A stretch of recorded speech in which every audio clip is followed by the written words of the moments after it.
Hello, everyone. Welcome to Training Tuesday, and thanks for coming to join us today. My name is Heidi Reese, and I am the Training Programs Manager for Dayton Superior. Super excited about welcoming you to this Training Tuesday on DOT processes. I want to go over a couple of items before we get going, just like always. Just real quick, a reminder that all of you have joined muted so that we don't have any interferences, dogs barking, that kind of thing. Love dogs, but we want to hear our content information, so that's important. Then I'm going to lead into, we record all of these, so we want to make sure that it's nice and available to everyone who needs to rewatch it. We put them out on our Dayton Superior YouTube channels as well as DaytonSuperior.com, and you can just search Training Tuesdays to find all the ones we've done in the past. So I told you that you were muted, but it's real important that if you want to talk to me or talk and ask questions, please feel free to do that through the chat functionality in Zoom or the Q&A functionality. Either is fine. I'll be off to the side looking at that. We'll definitely have a Q&A mini question answer session at the very end for you. So get those questions ready. Go ahead and you can just talk to me, be nice, and we will get going for that. So just as a reminder, this presentation is intended for training purposes only. We're not going to talk about a whole lot of products. It's more about the process holistically. But if there are any products in here that we're going to mention, anytime that happens, please go to DaytonSuperior.com and you can find the technical specifications such as TDSs, technical data sheets, specifications for safety and how to administer chemicals and whatnot. They're all out there on DaytonSuperior.com. So let's talk about who Dayton Superior is. We are that leading provider of engineered solutions, and those engineered solutions are in the form of accessories, chemicals, forming, engineering. It's a nice service and training. So we're really excited about having this whole process for you. And here's a screen to show you all of the different aspects that I just mentioned. In accessories, we have bridge deck, rebar splicing, precast, and tilt-up. With that, we can provide you with engineering. We do have the largest, most experienced team in the industry. It's amazing. We can provide you with a PE stamp, or we can just help you with small things. There's different levels of that, and you can find all of this information on how to contact us on DaytonSuperior.com. Speaking of contacting us, if you require an additional training, we can come out and do an on-site, or we can do a lunch and learn virtually.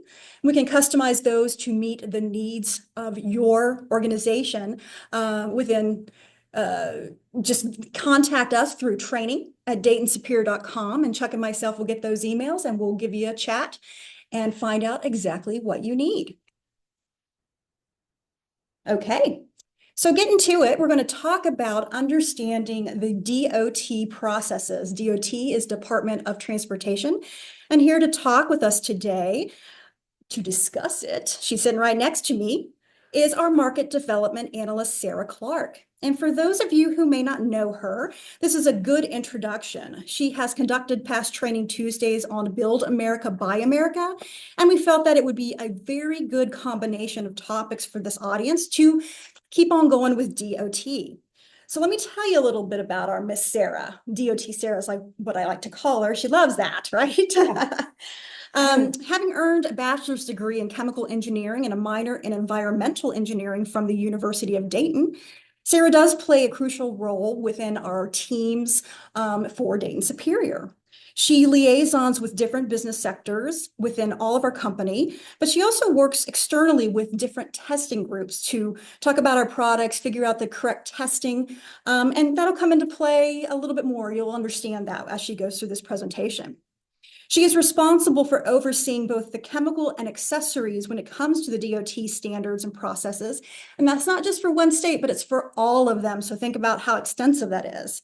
But in addition, Sarah vigilantly researches, discusses, and adheres to those ever-changing government rules and specifications for DOT and Build America, Buy America.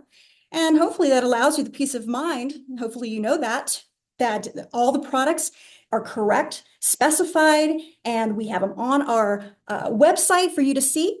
And then she gets the approved list for all of the next projects, so you have that peace of mind. So with that, Sarah, are you ready? I am. Hi, everyone. Thank you for bearing with me. Sound a little stuffed up.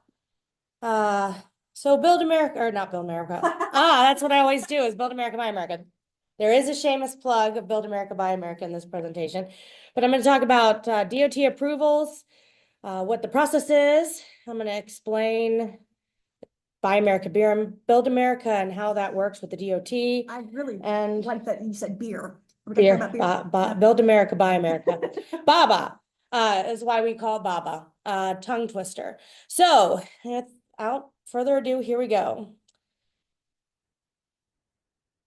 All right, what are DOT approvals? So DOT approvals are categorized product list that many state DOTs have. Not all of them, many of them have them, most of them have them.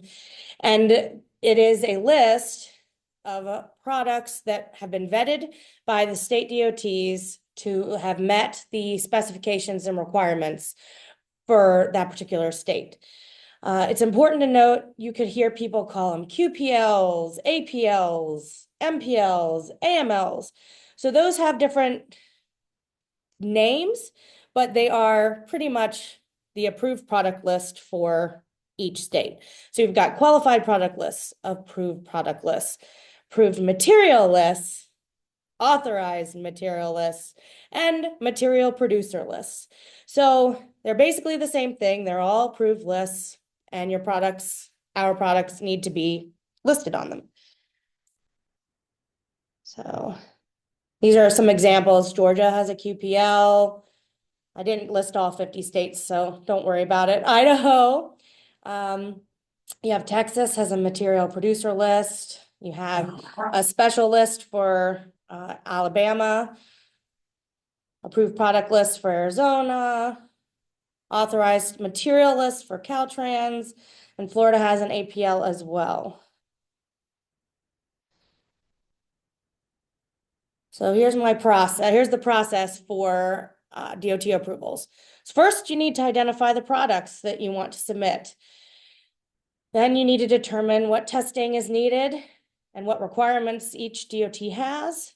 And then you need to complete all the DOT specific submittal items that each DOT has. And then the most important thing is to maintain the product approvals once you have that approval.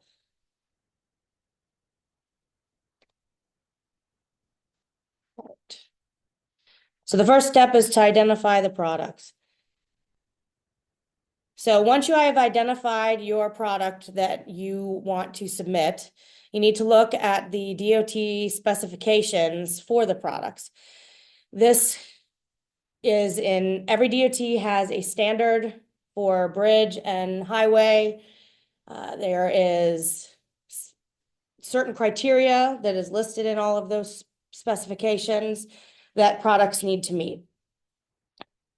So then you need to identify the qualified product list category for the product. So nomenclature can be different for each of these products, and I'll show you on the next slide what I mean by this. It's the same product, but the states have different names for that category. So I'll show you in more detail in the next slide. But then you need to determine if the product meets the specified requirements. So does the repair mortar have the correct shrinkage? Does it have the correct, just different categories and different specifications there. All right. So here's what I mean by category example. So Arizona, this is for our Pro Anchor Elite. It's a anchoring epoxy. And we have Arizona. It's an epoxy concrete adhesive and crack sealer. Arkansas is a resin anchoring systems. Caltrans calls it a chemical adhesive. Florida, structural adhesive bonding compound. Georgia is epoxy resin adhesive. And so it goes on. Pennsylvania's anchor material. Ohio, non-shrink, non-metallic material. So they're same product, different categories, but similar requirements. So what's your kind of golden rule if you're trying to figure out the category of where a product will fit? You do a search? I do a search for the ASTM it usually falls under. And it typically tells you, or I'll, use keywords, repair mortar, epoxy, for epoxies, etc. It'll be epoxy or anchoring epoxy or a resin. Okay, great. Thanks, Sarah. All right, determine testing requirements. So this is basically what you were doing all along with the last one, but you need to know what testing you need. Some DOTs have particular testing that they require, a specific test method. They've modified the ASTM slightly. So it's very important to read those specifications to see what changed from the regular ASTM, or if there's a special test method that the DOT might have. When in doubt, always reach out to the DOT and ask them. They're always willing to discuss, answer questions. No question is too silly. Ask them. I know they prefer you to ask them and send them everything you need than to send them not and miss something. So then you conduct a review on the product testing you already have. So we as a manufacturer do third-party testing to verify that our product does what we say it does. And then each DOT wants third-party testing, and that could be in the form of an independent laboratory or AASHTO Product Evaluation and Audit Solutions, formerly known as NetPep. Some states want the NetPep testing. Other states just accept the independent third-party testing. And some states actually accept NetPep testing in lieu of third-party testing, but don't really require NetPep testing. So it all depends upon the DOT and what their requirements are. All of them are slightly different. So, all right, now, once you have your third-party testing in hand and you know what the requirements are, it's time to complete the DOT submittal process. So there's forms. Sometimes there's a special form that the DOT has you fill out with the required information, like PPL category it fits under, what the product is, a description of the product, when the product was introduced into the market. That's an important one. Is it Build America, Buy America compliant? Those are a lot of the questions that we get. Does it have NetPep testing? Does it have third-party testing? There's all these questions that you can answer in these forms. Sometimes it's just a packet that you send with a letter that states, hey, it meets the specifications of this portion of the DOT spec, it meets XYZ, and then you put all the information you need. So you submit all these required items to the DOTs. So it could be DOT specific submission forms. Of course, the independent test results. Technical data sheets and SDSs, Build America, Buy America certifications. Sometimes they request a product sample. They're going to do their own due diligence and they're going to test the product themselves. It's not all the time, but it does happen. And I'd say about half request a sample. And it also depends upon what the product is, whether they would like a sample or not.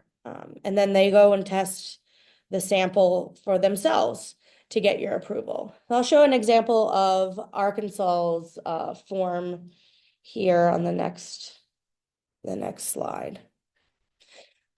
So Arkansas, see what I said? They said, the submit date you're submitting, the QPL category that you're looking at submitting your product for. This one requires NetPep testing, like I mentioned. And then you have, the normal things, who the contact is at your company, who the contact is. Sometimes there's 1 and 2 people that you should put down. Other times they just want One, there it is, Build America, Buy America requirements. So this is just one example. They're all slightly different. So it's important to go on the DOT websites themselves, look up and see what the requirements are to submit per state. And again, ask them. I've talked to them quite a bit over my 2.5 years here, and they're always willing to answer your questions because, again, they prefer you to ask the question than submit wrong things and forget to submit some things, which puts things on hold and it just drags it out. So here's an example of a technical data sheet and then an SDS. So, all right, so now once you submit it, it's up to the DOT. So it's in their hands. They'll review what we submitted, contact you if you forgot something, make sure that the material does what we say it's going to do, and then test the samples if they requested samples. And then they're up to them to provide your approval or disapproval for these lists. Sometimes with certain DOTs, if you don't get approval and it doesn't approve, sometimes they won't let you test it until something changes to the product, or it could be a year. It all depends upon the DOT themselves. Like I said, every DOT has their own steps and processes. This is just an overview. So I can't state that, oh, it will be in fact a year before you can test it again, because again, it depends upon each DOT, each state. All right, and this is the most important step of all, I feel, is maintaining your product approvals. So once you get that approval from that Department of Transportation, most have a date when the product will expire or needs to be recertified. So sometimes it is, you have to submit the product again with samples and with paperwork and just do it all over again, what you did before. Other states, you have an annual recertification that you just state that nothing's changed of the product, and you can remain approved. It all, like I said, it all depends upon the states. I know I'm repeating that over and over again, but that is the key. Every state is different. Every state has their own requirements, and it could be an annual recertification, 2 years, 5 years. It just depends. And it depends upon the product and the category as well with a lot of these. So then finally, if a product changes, it is important, if it changes in any way, we as a manufacturer are required to let the DOTs know what modified, how it was modified, and then a lot of times you have to resubmit it like it was a new product. Sometimes they'll just accept the third-party testing. Other times it will be a full-blown proposed submittal like you would a totally new product. So that's important to talk with your DOTs about, but it's always important to let them know if anything was modified at all to a product. So, but the key is research, keep track of it. If you don't keep track of your recertifications, there's a chance that you'll get kicked off the qualified product list. And then you will have to start over 100% if you get kicked off of these QPLs. So maintaining those product certifications and annual recertifications is very, very, very important. All right, here's my shameless plug. Build America, Buy America, and the Department of Transportation. So Build America, Buy America has been around a while now. And if a project gets federal funding at all, DOTs are expected to follow the Build America, Buy America rules. And so it's just one slide, bear with me, but iron and steel products are still on there. All manufacturing products need to occur in the United States. The manufactured products. So those are where the 55% of the cost of the components that are mined, produced, or manufactured in the US need to occur in the US. So that means that, if it's 45% done overseas or the material comes from other places, it's fine. You need to be able to state that your product is 55% or greater in cost makeup. And it's not so much the percentage of material that's in there, it's the cost. So if you have something that costs more and it's a small little portion of it, but it's made in China versus here or Canada or wherever, not in the US, it's not BABA compliant because it costs more than the total cost. So that little portion. So you need to make sure that you do the math and that 55% of the total costs or components of that manufactured product is in the United States. And then you have construction materials, and that includes non-ferrous metals, plastics, drywall, and all of those manufacture processes must occur in the United States. So there's optical wire, lumber, optical fiber glass. So all of those are considered construction materials.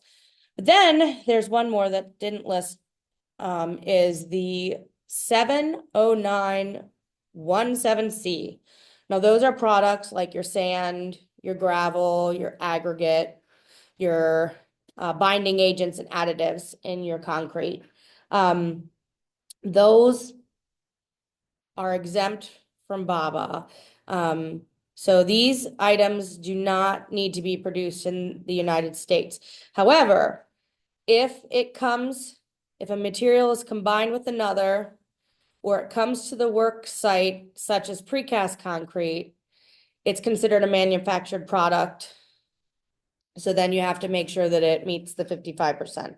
So if it comes to the job site wet and not in a specific shape or form, you're good. But if it comes pre-made, put together, hardened, it's considered a manufactured product. There's my BABA shameless plug there.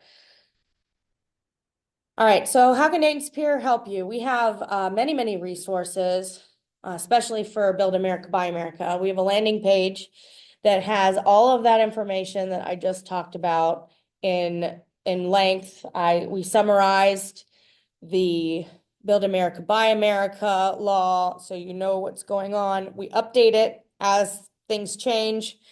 We also have our map there. I'll go into more detail on our map a little bit further, but you can find out what products meet Build America, Buy America. But what's listed in that map, and this is what's very important, what's listed in that map are the products that have DOT approval. So you might have a product that doesn't necessarily fit into a QPL category, and it doesn't fall under any of those, but it still can be used on a project.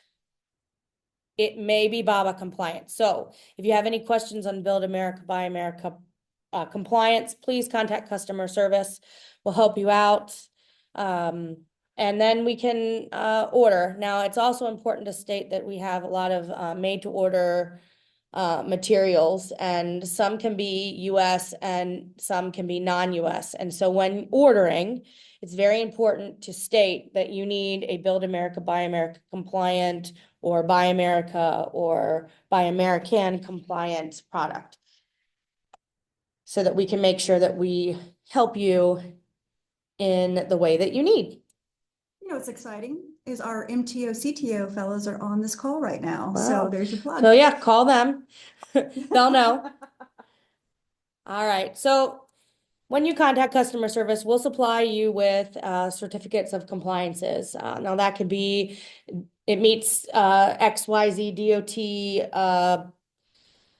DOT specification, or it meets the specification of the specific project, or Build America, Buy America compliance.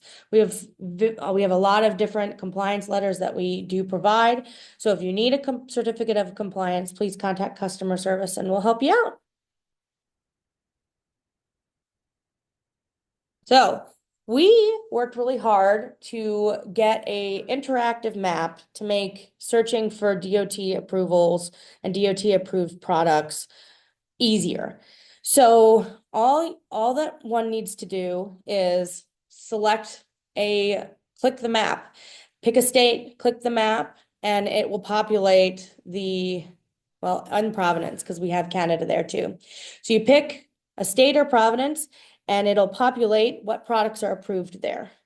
But we can also search and filter the categories. So if you are looking for an accessory and not a chemical, you can just hit accessories, and then we can go further and you can do rebar, support, splicing, or other accessories that are approved. And then you can do the same thing for chemicals. You can click chemicals, and then you can filter it even more to epoxies, liquids, and powders. So we're trying to make it easy on the go. And then it'll populate it, and you can see all the products. So these are our liquids that are approved in Wyoming. And you can see that there are links to our product pages and TDS and SDSs. So if you want to see, oh, do I really want clear resin J11W? You can click on the product page, or you can just look at the TDS or SDS. All right, so we also have one more place where you can find out if a product is DOT approved. On our product pages, we have a section on the left-hand side that has DOT approvals. So our taper lock, for example, is approved for this particular D330 is approved in Arizona, Arkansas, and California. So there are options, and every product that has a DOT approval will have that DOT approval section on the product pages themselves. So we have many, many resources for you. We have product pages that I just talked about that has all the information you need. It has IAPMA reports, if there is one, mass green certification, if there is SDSs, TDSs, lots of things for you. Landing pages, there's the DOT map, safety data sheets, technical data sheets. We have guides and we have handbooks that you can look at. And if you need any assistance, we have chemical assistance that you can fill out a form and we will get back to you with a response. And then we have a who's who. So there's a regional map that you can click on to see where who you can contact to get in contact with them and get your questions answered. That's right, Sarah. So do you guys have any questions? Please feel free to put them into the chat functionality or the Q&A section of Zoom. And yeah, you saw the little QR code there. If you have any extra training needs, go ahead and scan that, and that will provide you with a very, very short form, and you can get in contact with us and we'll get back with you. So as a reminder, all of these are recorded and they'll be placed out probably around 4 o'clock today. So you can just get on DaytonSuperior.com or Dayton Superior's YouTube channel. They're on both places. And then we ready, to listen to it, and you could forward it on to other people. So are there any questions going once? That's right. So each week we have different topics with different presenters, our experts within the company. Hey, Chuck, what are we doing next week? DBDI? DBDI. That's right. It's with you. That's right. So pretty soon you can sign up for that one. I'll have the webpage all ready for you. And I don't see any questions, Sarah. So I guess our presentation and you were actually perfect. Well, thank you. If you need anything, I'm here to answer questions. I'm sure Heidi can get with me if there is any additional questions Absolutely. or Let's expand that. Build America, Buy America. Shoot me the questions. All right, and everybody, enjoy your Tuesday. And for those of you who are on the call, you know who you are. Have a superior day. Bye now.